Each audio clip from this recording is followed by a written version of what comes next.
Permisi Bapak, perkenalkan nama saya Martin Luther Deda. Saya akan mempresentasikan hasil kerja saya yang berjudul tentang keputusan pendekatan Net Present Value. Berikut definisi Net Present Value. Net Present Value adalah nilai keuntungan bersih atau perolehan keuntungan yang diperoleh di akhir pengerjaan suatu proyek atau investasi. Perhitungan Net Present Value sering dipakai sebagai pembantu dalam mengukur apakah suatu proyek dapat dinyatakan fleksibel atau tidak. Selanjutnya, Net Present Value dalam pengambilan keputusan.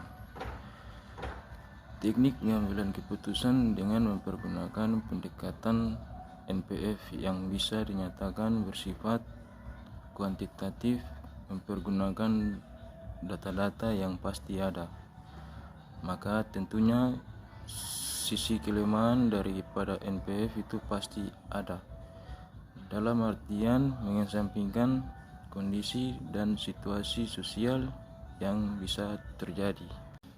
Selanjutnya, kelemahan penggunaan metode perhitungan secara Net Present Value, yaitu ada beberapa kelemahan yang timbul dengan dipergunakan NPV dalam mendukung proses pengambilan keputusan, yaitu 1. Perhitungan NPV hanya dapat dipergunakan pada kondisi yang bersifat konstan dan stabil. 2. Kondisi eksternal dan internal perusahaan berada dalam posisi actual return atau sesuai dengan konsep keuntungan perusahaan yang diinginkan. Jika tidak seperti itu, maka keakurat hasil sulit tercapai. Yang berikut rumus dan perhitungan Net Present Value serta aplikasi dalam pengambilan keputusan. Untuk menghitungkan Net Present Value atau NPV, kita dapat mempergunakan rumus sebagai berikut. NPV sama dengan N sigma T sama dengan 1 IP per tutup buka kurung 1 tambah R tutup kurung pangkat T kurang I 0, dimana atau keterangan NPV sama dengan Net Present Value. IP sama dengan investasi pada proyek yang kita perhitungkan. I0 sama dengan investasi bersih atau neto. R cost of capital atau biaya modal. N sama dengan umur manfaat. T sama dengan periode waktu. Selanjutnya contoh soal 1. Manajer keuangan PT Asia Utara sedang melakukan analisis pada 3 susulan proyek atau investasi, di mana kondisinya bersifat mutuali eksklusif. Kebutuhan dana untuk investasi tersebut diperkirakan adalah 12.000 dari masing-masing investasi pada proyek yang diperhitungkan tersebut. Datanya adalah tabel 1. Tahun 1, proyek investasi A adalah 10.000, proyek investasi B adalah 15.000, proyek investasi C adalah 12.000.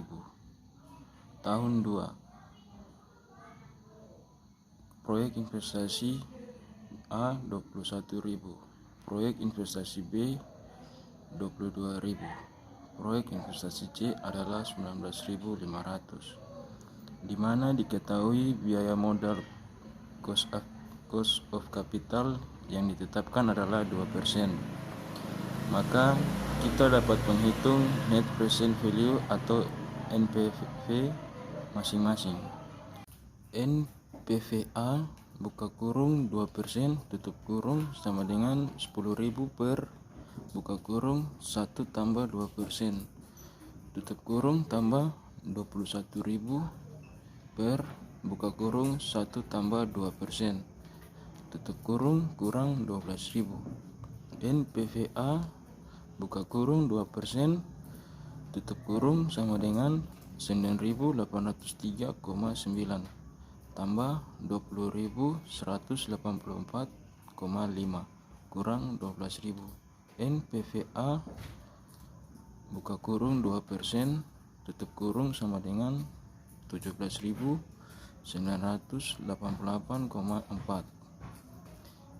NPVB buka kurung 2% tutup kurung sama dengan 15.000 per buka kurung 1 tambah 2% tutup kurung tambah 22.500 per buka kurung 1 tambah 2% tutup kurung kurang 12.000.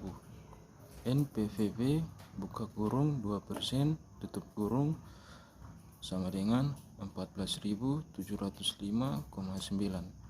tambah 21.626,3 kurang 12.000. NPVB buka kurung 2% tutup kurung sama dengan 24.332,2. NPVC buka kurung 2% tutup kurung sama dengan 12.000 per buka kurung 1 tambah 2% tutup kurung tambah 22.500 per buka kurung 1 tambah 2% tutup kurung kurang 12.000. NPVC buka kurung 2% tutup kurung sama dengan 11.746,7 tambah 18.742,8 kurang 12.000. NPVC buka kurung 2% tutup kurung sama dengan 18.507,2. Maka proyek yang layak atau fleksibel untuk dikerjakan adalah proyek B dengan alasan NPV yang diperoleh jauh lebih besar keuntungan akhirnya dibandingkan dengan proyek A dan C. Sekian presentasi dari saya ucapkan terima kasih.